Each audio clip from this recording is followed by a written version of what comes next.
খাটু শ্যামের নাম শুনেনি এমন মানুষ পাওয়া সত্যি খুব মুশকিল।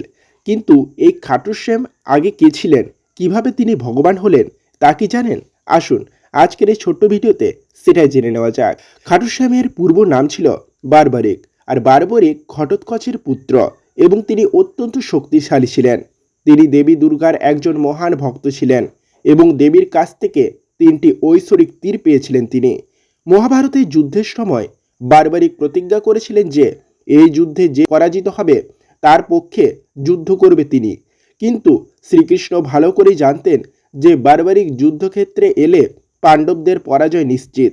এমতাবস্থায় শ্রীকৃষ্ণ ব্রাহ্মণের রূপ ধারণ করে বারবারিককে থামানোর চেষ্টা করেন। ব্রাহ্মণের রূপ ধারণ করে শ্রীকৃষ্ণ বারবারিকের মস্তক উপহার হিসেবে চাইলেন। তিনি এমন দান চাইতেই বারবারিক বুঝতে পারলেন যে তিনি সাধারণ ব্রাহ্মণ নন। বারবারিক তাকে তার আসল রূপে আসতে বললেন। এরপর শ্রীকৃষ্ণ বারবারিকের কাছে দেখা দিলেন। ভগবান শ্রীকৃষ্ণকে দেখার সঙ্গে সঙ্গে বারবারিক খুশি হয়ে তার মস্তক দান করলেন।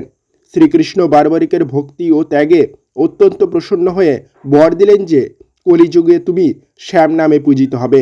যারা তোমার পূজা অর্চনা করবে তাদের সকল ইচ্ছা পূরণ হবে। আর এই শ্যামই হলেন কলিযুগের খাটু শ্যাম।